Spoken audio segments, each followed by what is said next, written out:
And so as far as I can tell, what you do is you specify your long-term ideal. Maybe you also specify a place you want to stay the hell away from so that you're terrified to fail as well as excited about succeeding, because that's also useful. You specify your goal. You do that in some sense as a unique individual. You want to specify goals that make you say, oh, if that could happen as a consequence of my efforts, it would clearly be worthwhile. Because the question always is, why do something? Because doing nothing is easy. You just sit there and you don't do anything. That's real easy. The question is, why would you ever do anything? And the answer to that has to be because you've determined by some means that it's worthwhile. And then the next question might be, well, where should you look for worthwhile things? And one would be, well, you could consult your own temperament. And the other would be, well, you kind of look at what it is that people accrue that's valuable across the lifespan. So you do a structural analysis of the subcomponents of human existence, and I already did that. You need a family, you need friends. Like, you don't need to have all these things, but you better have most of them. Family, friends, career, educational goals, plans for, time outside of work, attention to your mental and physical health, etc. That's what life is about. And if you don't have any of those things, well, then all you've got left is misery and suffering. So that's a bad deal for you.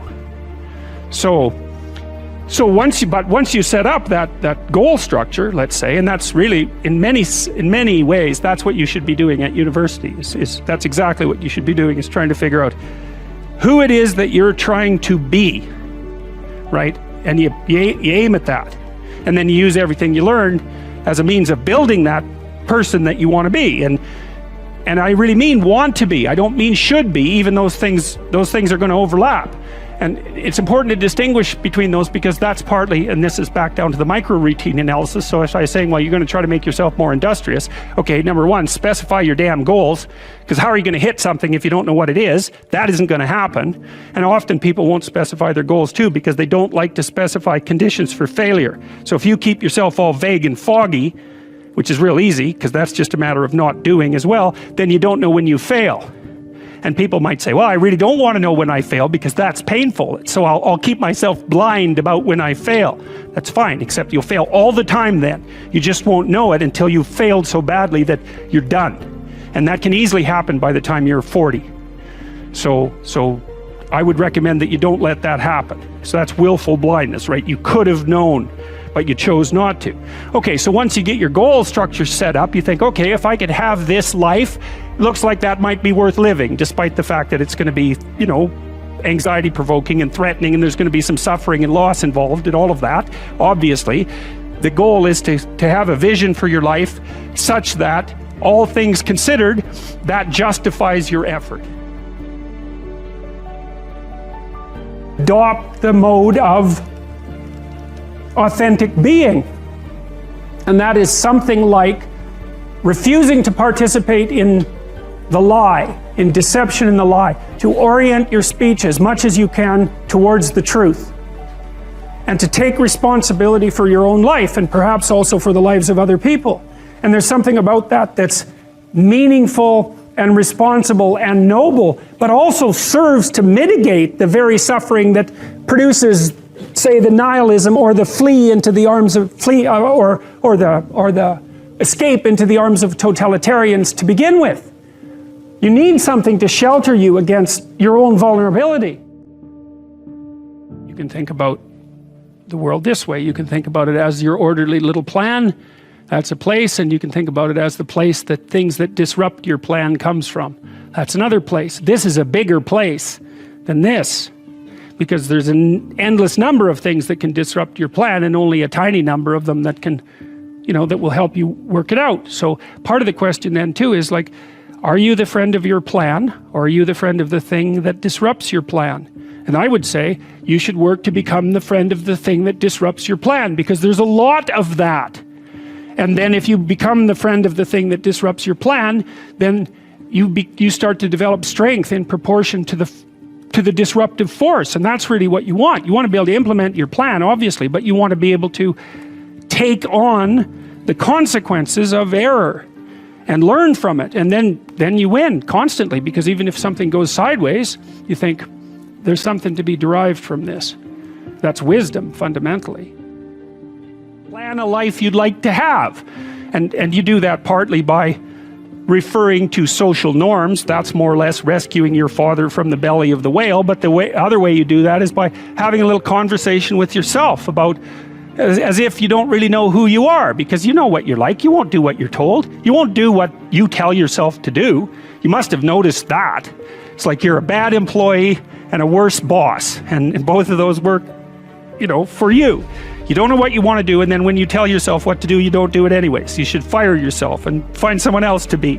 But my point is that you have to understand that you're not your own servant, so to speak. You're someone that you have to negotiate with, and you're someone that you want to present the opportunity of having a good life to. And that's hard for people because they don't like themselves very much. So, they're always like cracking the whip and then procrastinating, and cracking the whip and then procrastinating. And it's like, God, it's so boring and such a pathetic way of spending your time. I started to pay very careful attention to what I was saying. I don't know if that happened voluntarily or involuntarily, but I could feel a sort of split developing in my psyche. And the split, and I've actually had students tell me the same thing that has happened to them after they've listened to some of the material that I've been describing to all of you. But I split into two, let's say. And one part was let's say the old me that was talking a lot and that liked to argue and that liked ideas. And there was another part that was watching that part, like just with its eyes open and neutrally judging. And the part that was neutrally judging was watching the part that was talking and going, that isn't your idea. You don't really believe that. You don't really know what you're talking about. That isn't true. And I thought, that's really interesting. So now and that was happening to like 95% of what I was saying. And so then I didn't really know what to do. I thought, okay, this is strange. So maybe I've fragmented, and that's just not a good thing at all. I mean, it wasn't like I was hearing voices or anything like that. I mean, it wasn't like that.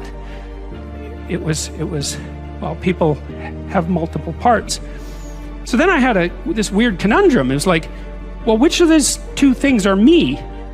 Is it the part that's listening and saying, no, that's rubbish, that's a lie, you're doing that to impress people, you're just trying to win the argument, Was that me, or was the part that was going about my normal verbal business me? And I didn't know, but I decided I would go with the critic. And then what I tried to do, what I learned to do, I think, was to stop saying things that made me weak. And now I'm still trying to do that, because I'm always feeling when I talk whether or not the words that I'm saying are either making me align or making me come apart. And I think the alignment, I really do think the alignment I think alignment is the right way of conceptualizing it, because I think if you say things that are as true as you can say them, let's say, then they come out of the depths inside of you. Because we don't know where thoughts come from. We don't know how far down into your substructure the thoughts emerge. We don't know what processes of physiological alignment are necessary for you to speak from the core of your being. We don't understand any of that. We don't even conceptualize that, but I believe that you can feel that. And I learned some of that from reading Carl Rogers, by the way, who's a great clinician, because he talked about mental health in part as the coherence between the spiritual or the abstract and the physical, that the two things were aligned. And there's a lot of idea of alignment in psychoanalytic and clinical thinking. But anyways, I decided that I would start practicing not saying things that would make me weak. And what happened was that I had to stop saying almost everything that I was saying. I would say 95% of it. It's a hell of a shock to wake up, and I mean, this was over a few months, but it's a hell of a shock to wake up and realize that you're mostly dead wood. It's a shock, and you might think, well, do you really want all of that to burn off? It's like, well, there's nothing left but a little husk, 5% of you. It's like, well, if that 5% is solid, then maybe that's exactly what you want to have happen. The best thing you can do is teach people to write, because there's no difference between that and thinking.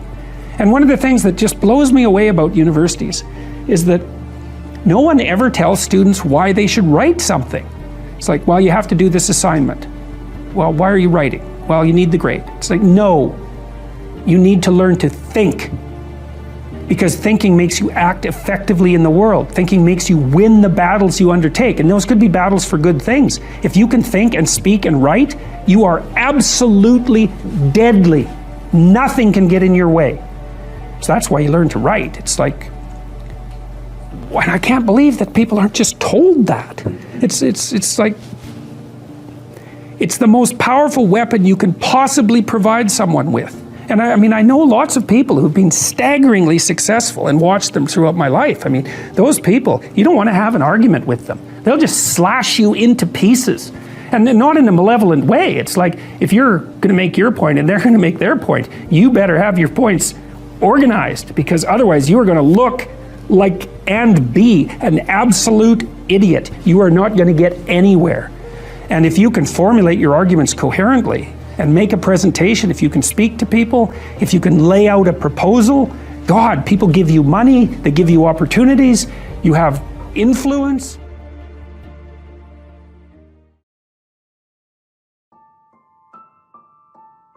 So my question was, how do you do that if you don't know where you want to go? Because that's kind of where I got stuck on your future authoring program. Okay, that's a good question. That's a really good question. So there's this notion in the Old Testament that morality is following a sequence of prohibitions. There's a bunch of bad things you shouldn't do, and then basically you're good enough. And I think there's wisdom in that. I think that's kind of where children start, right? I mean, I love children and all that, but they're crazy little creatures, and they need to be, civilized. And partly what you do is you lay prohibitions on them, and mostly what you're trying to do is lay prohibitions on them for the behaviors that, if they manifested, would make their life miserable. So this is why this thing that I've said to people has become this crazy internet meme, but that's to clean up your room. And which is a lot better and more useful than people think. It's a lot harder too, but the first thing you do, I think, and I learned this in part from Solzhenitsyn when he was trying to iron out his soul when he was in the Gulag, because he was trying to figure out how he got there, how he contributed to how he got there. Not Stalin and Hitler, even though they were kind of to blame, but there wasn't much he could do about that. I think what you have to do, and this is part of humility, is you have to look around you within your sphere of influence, like the direct sphere of influence, and fix the things that announce themselves as in need of repair. And those are often small things, and they can be like your room. Put it in order, because the thing is, it isn't exactly so important that your room is in order, although it is. What's important is that you learn how to distinguish between chaos and order, and to be able to act in a manner that produces order. And I think you can do something as simple as just sit on your bed and think, okay, there's probably like 5 things I could do today so that tomorrow morning is slightly better than this morning was, or at least I'm not falling behind. And those will usually be, it's like having to eat a toad in the morning, right? It's like, it's not going to be something you want to do. There'll be things you're trying to avoid. They're snakes, essentially. But if you ask yourself, like you're asking someone, which I think is a form of prayer, if you ask yourself, instead of telling yourself, what is it that I could do to set things more right today that I would actually do? It's usually some small thing because you're not that disciplined, Then you can go do it. And then you put the world together a little more when you do that. And that spreads out. But you also construct yourself into something that's better able to call order forth from chaos. And that makes you just incrementally stronger. And then the next day, you can maybe take on a slightly larger task. And you get the benefit of compound interest if you do that. It's a tremendously powerful technique. And I think if you do that, at some point, instead of just having to fix things up that are not good, you'll start to get a glimmer of the positive things that you could do, the positive things that you could do that would actually constitute a vision. I was 25 or so. I probably weighed about 138 pounds. I smoked like a pack of cigarettes a day. I drank tremendous amount of alcohol. I was from northern Alberta, this rough little town up in northern Alberta called Fairview, and there were long winters there, and my friends were heavy drinkers, and most of them dropped out of school by the time they were 15 or 16, went off to work on the oil rigs, and it was a rough town, and we drank a lot. I started when I was 14, and and so I had a lot of bad habits, let's say, and things that were, and I wasn't in great shape physically, and I was also still intellectually obsessed by, as I am now, and so that would have been in 85. But I decided around then, about 85, 84, something like that, maybe a little earlier, that I was really going to try to get my act together, and so I started doing that. First of all, I quit smoking. Well, that took a long time because I eventually had to quit drinking too in order to quit smoking. And I started working out, started playing sports, which I'd never done. I had a fine time when I was a kid, but I needed really to get disciplined. And I had to do it because I was working on these hard problems that I've been discussing with all of you, and I've been working on them really, obsessively since I was probably about 18, maybe even earlier than that. And got to the point around 25 when I was in graduate school trying to get my PhDs, doing all my research. Like, I published 15 papers by the time I graduated with my PhD, which was I think by a fairly large measure the most papers that any graduate student at that time had ever published at McGill. I think that's right. It might have been twice as many, or maybe twice as many, maybe even 3 times as many. And at the same time, I wrote Maps of Meaning, which was a terribly difficult thing to do, because I was writing about 3 hours a day doing that, and I couldn't do all that and continue with my misbehavior, my sort of what would you say, my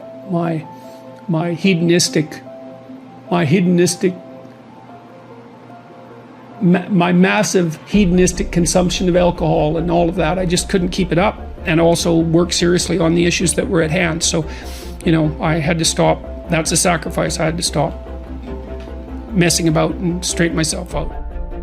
You're actually tougher than you think. You never knew that.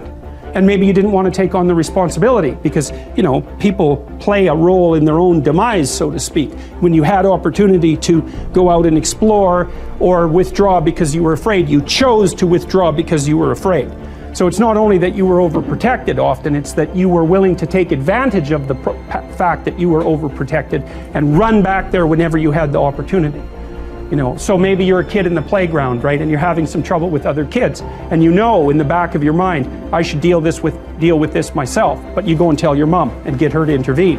And that that's not right. That you're breaking the social contract, but it's easier, and so that's what you do. You run off to an authority figure and hide behind the Great Father, right, roughly speaking. Well, the problem with that is you don't learn how to do it yourself.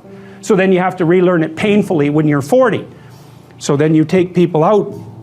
You say, well, what are you afraid of? Rank it from 1 to 10. So 10 is, we'll make a list of 10 things you're afraid of. The thing you're least afraid of, we'll call number 10. So we'll start with that. Okay, well, I'm afraid of elevators. Okay, well, let's look at a picture of an elevator. Let's have you imagine being in an elevator. Let's go out to an elevator and let you watch the terrible jaws of death open, because that's how you're responding to it symbolically, right? And you're going to do that at the closest proximity you can manage. You find out, you go do that, it works. You're nervous as hell, especially from an anticipatory perspective, shaking. You go out, you stop, you watch it happen, and you actually calm down. You do that 10 times and it no longer bothers you. Well, what you've learned that you didn't die, but more importantly than that, you've learned that you could withstand the threat of death. That's what you've learned. And then you move a little closer, and then you move a little closer, and then you move a little closer, and finally you're back in what's no longer the elevator from a symbolic perspective. It's a tomb, right? It's a place of enclosure and isolation. And you learn, turns out I can withstand that. And then you're much more together, much more confident. And that's often one of the things that often happens in situations like that. I've seen this multiple times, is that if you run someone through an exposure training process like that and toughen them up, they'll often start standing up to people around them in a way they never did before. If you concentrate solely on your career, you can get a long way in your career. And I would say that that's a strategy that a minority of men preferentially do. That's all they do. They work like 70, 80 hours a week. They go flat out on their career. They're staking everything on the small probability of exceptional status in a narrow domain. But it's hard on them. They don't have a life. It's very difficult for them to have a family. They don't know how to take any leisure activity, like they get very one-dimensional. Now, it may be that that unidimensionality is the price you have to pay to be exceptional at one thing, right? Because if you're going to be something like a genius level mathematician, and you want to do that for, or a scientist say, it's like you're in your lab all the time, you're working 70 hours a week or 80 hours a week, you're smart, you're dedicated, you're unidimensional, and that's how you get to beat all the other people who are doing that. It's the only way. But the problem is you don't get a life. Now, if you love being a scientist and you have that kind of focus of mind, well, first of all, you're a rare person, and second, you're going to pay for it. But fine, more power to you. But it's a risky business to do that. You sacrifice a lot for it. You know, and I would say most often, if you're speaking about having a healthy life, that isn't what you do. You spread yourself out more. So, you know, you have a family, you have some things that you do outside of work that are meaningful to you and useful. You have a network of friends. Well, those 3 things alone, or 4 things alone, are plenty to keep you well oriented. And then if one of those things collapses, you know, everything doesn't go. Now, the price you pay for that is the more you strive to optimize that balance, the less likely you are to be fantastically successful at any single one of them. But you might have a very, you know, if you consider your life as a whole, that might be a winning strategy.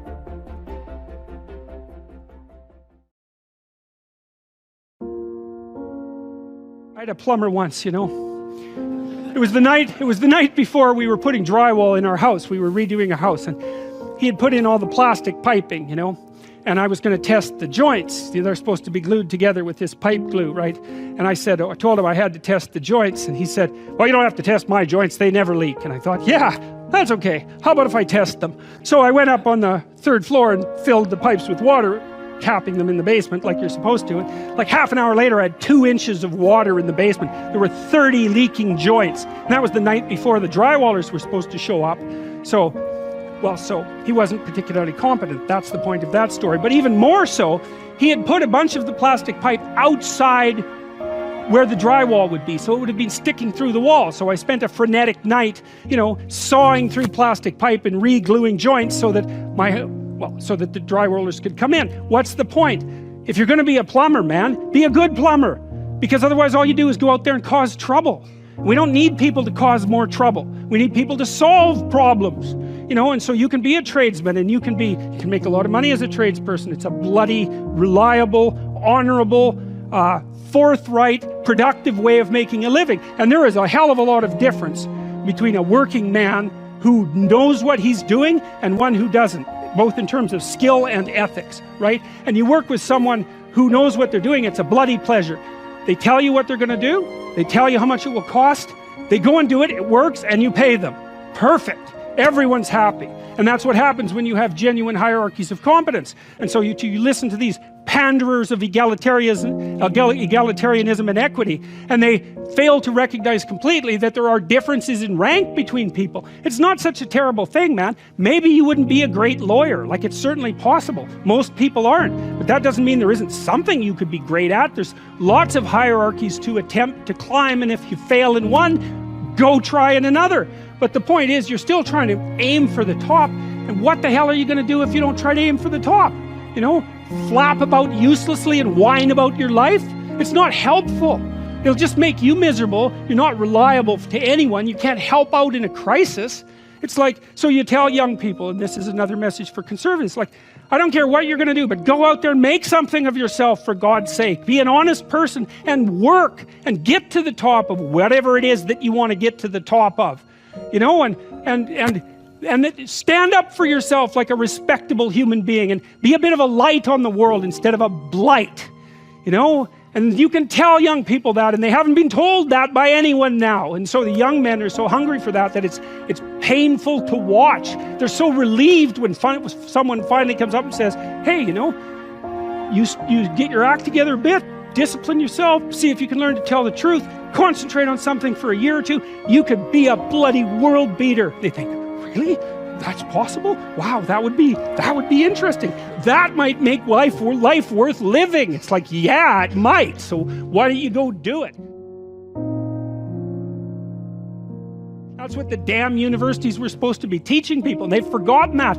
I went to Harvard a month ago, month and a half. I used to teach there, and I talked to a bunch of students, and I told them, it's not easy to get into Harvard, Like, you're a valedictorian if you're at Harvard. And not only are you a valedictorian, you're way better than most people at least 2 other things, or you don't get in. And so, like, I don't know what the acceptance rate is, like 5%, and believe me, not everybody applies, so it's a very selective school. And so why am I saying that? It's like, these are high quality kids.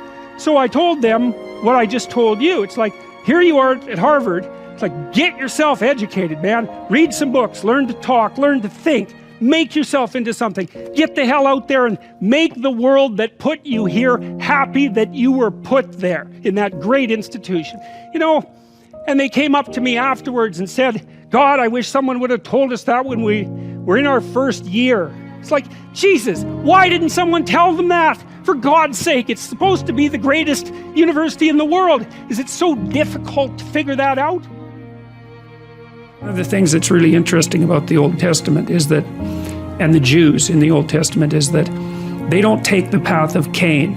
Every time they're walloped by God, which is like fairly frequently, they say, we must have done something wrong and we have to set ourselves right. And that's an unbelievably heroic attitude, because that's the alternative to cursing fate. It's like you take the responsibility for failure onto yourself.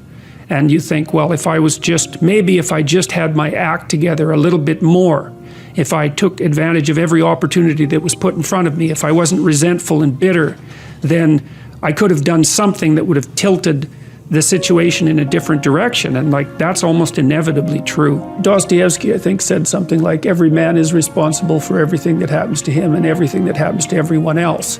And that's, it's a crazy statement, right? It's a crazy statement, and he was a pretty extreme person in many, many ways. But there's a level at which that's metaphysically true, because what happens is that it's failure to act often that's the most catastrophic. It's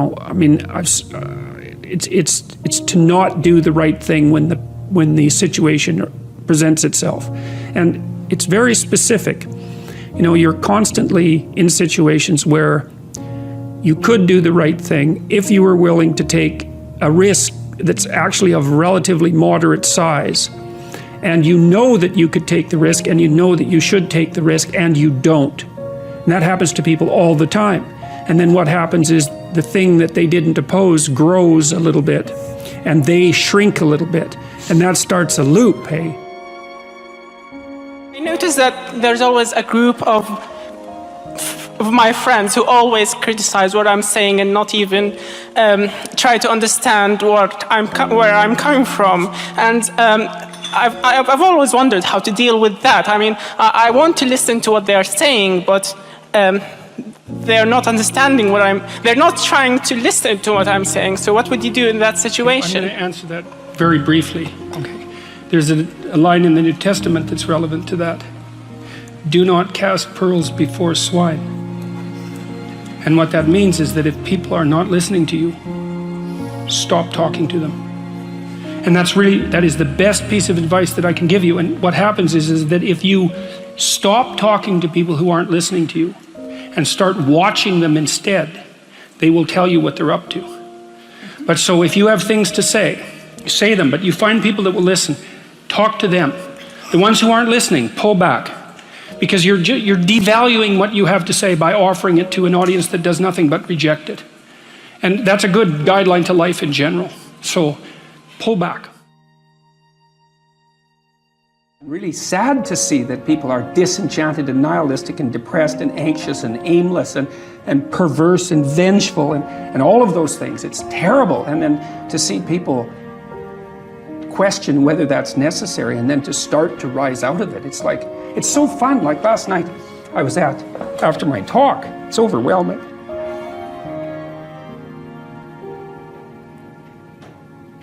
I don't usually think about these things, but I was after my talk last night, and so all these people line up, and they have their 15 seconds with me, and they're kind of tentative. They're excited and attentive when they come up to talk to me, and then they have 15 seconds of time to tell me something. I'm really listening to them, and they're hesitant about whether or not to share the good news about their life, and I think it's often because when people share good news about their life, people don't necessarily respond positively. They don't get encouragement. And people need so little encouragement. It's just unbelievable. And so they'll tell me something good, and I think, oh, that's so good. Somebody says, oh, I'm getting along way better with my father. I hadn't seen him for 10 years, and now we get along. It's like, God, great. And then the power of that, you can't overstate the power of that for individuals to get their life together. The individual is an unbelievably powerful force, and every single person who gets their act together a little bit has the capacity to spread that around them. It's a chain reaction, and so it's a lovely thing to see.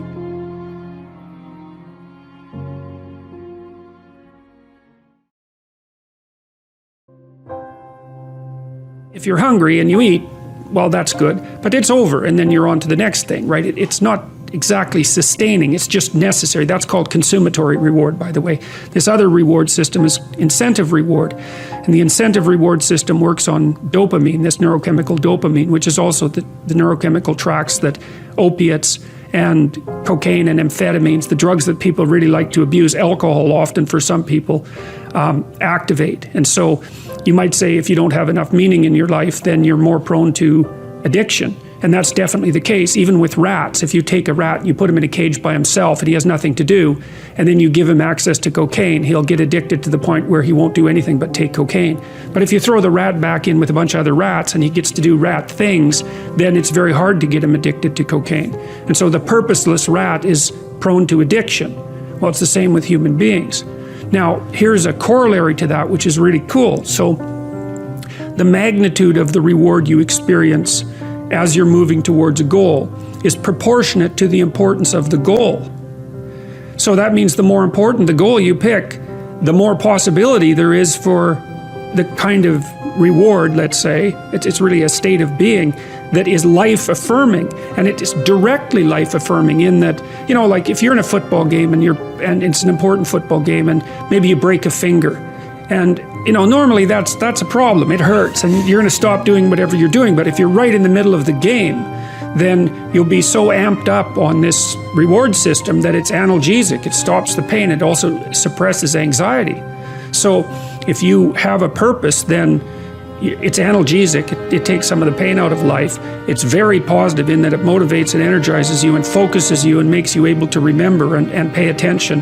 And it quells fear.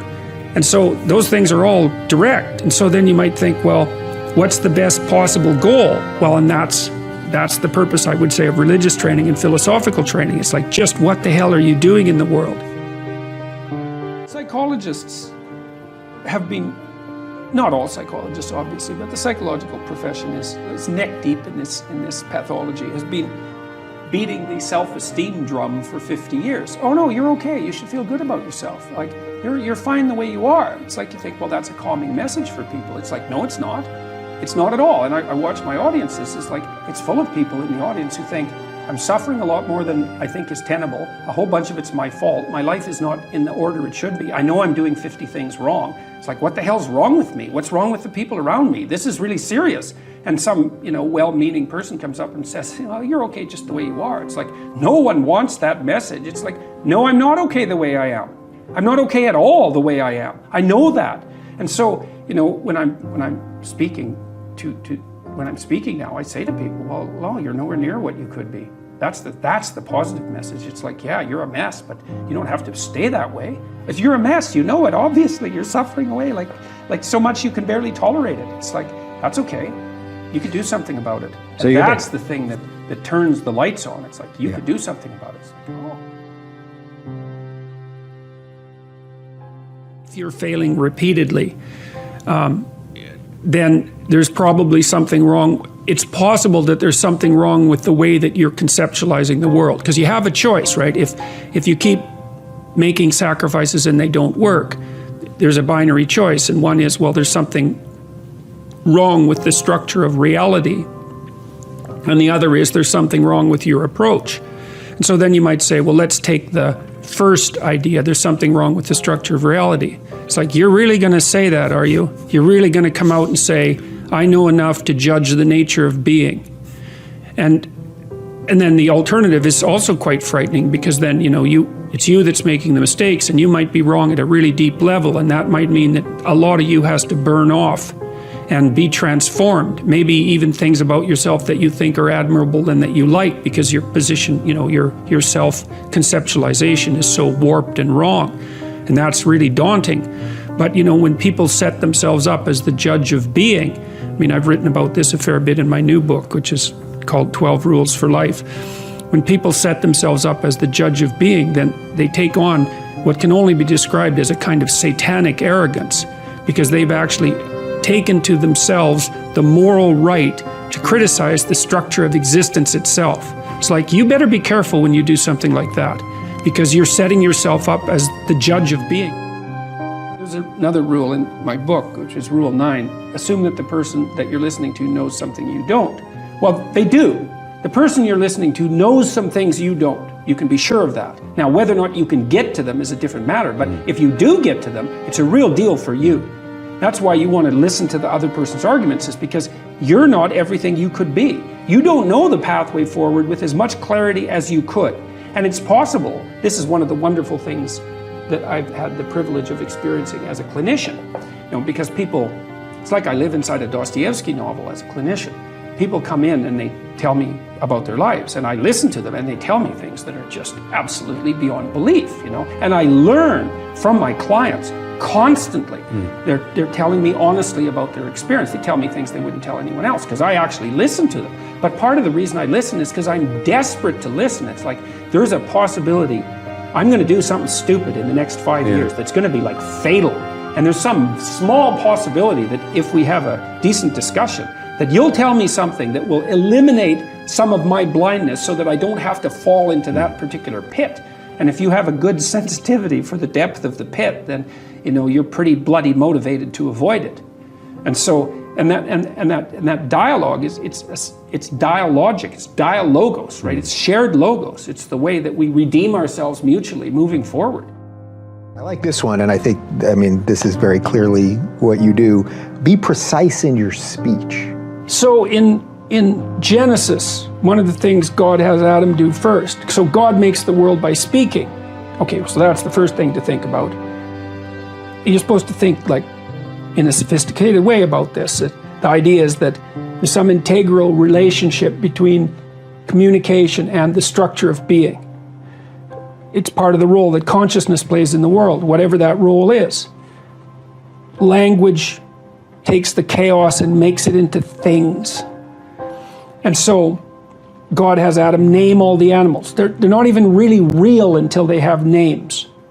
Now, they're more implicit. That's another, here's an example. Let's say that you're having a rough patch in your relationship and you don't know why. It's unnameable. Is it real? Well, yeah, it's manifesting itself in a physiological discomfort. Then you talk about it and you name it. It's like, it goes from this blurry thing that's kind of potential, it goes snap, and then it's this thing, right? And then that's a horrible thing. It's like a little poisonous thing, but it's not a whole foggy cloud of potential poison. It's like this little sharp poison thing. And then you think, okay, it's real. It's a little monster, but it's not, it's little at least, and now probably we can do something about it if we can admit to it. There is no faith and no courage and no sacrifice in doing what is expedient. What do you say to those viewers that don't pursue their dreams and are locked in their careers because they are too afraid to take risks and pursue something meaningful? Well, the first thing I would say is, well, you should be afraid of taking risks and pursuing something meaningful. But you should be more afraid of staying where you are if it's making you miserable. It's like the first thing you want to do is dispense with the idea that you get to have any permanent security outside of your ability to contend and adapt. It's the same issue with children.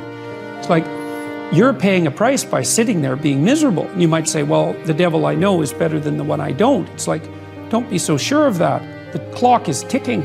Yeah, And if you're miserable in your job now and you change nothing, in 5 years you'll be much more miserable and you'll be a lot older. But isn't it a luxury to pursue what is meaningful? Our viewers have mortgages, they have children, Yeah. they have payments and loans. It's a Well- luxury to pursue because we lack the resources. Well, I don't remember now, I'm not talking about what makes you happy. It's a luxury to pursue what makes you happy. It's a moral obligation to pursue what you find meaningful. And that doesn't mean it's easy. It might require sacrifice. If you need to change your job too, let's say you have a family and children and a mortgage, you have responsibilities. You've already picked up those responsibilities. You don't just get to walk away scot-free and say, well, I don't like my job, I quit. That's no strategy. But what you might have to do is you think, well, this job is killing my soul. All right, so what do I have to do about that? Well, I have to look for another job. Well, no one wants to hire me. It's like, okay, maybe you need to educate yourself more. Maybe you need to update your curriculum vitae, your resume. Maybe you need to overcome your fear of being interviewed. Maybe you need to sharpen your social skills. Like, you have to think about these things strategically. If you're going to switch careers, you have to do it like an intelligent, responsible person. That might take you a couple of years of effort to do properly. I've dealt with hundreds of people in my clinical and consulting practice, and we set a goal, we develop a vision and work towards it, and things inevitably get better for people. So it's not a luxury, it's difficult. It's a moral responsibility, and it isn't happiness. It's not, the pursuit isn't for happiness.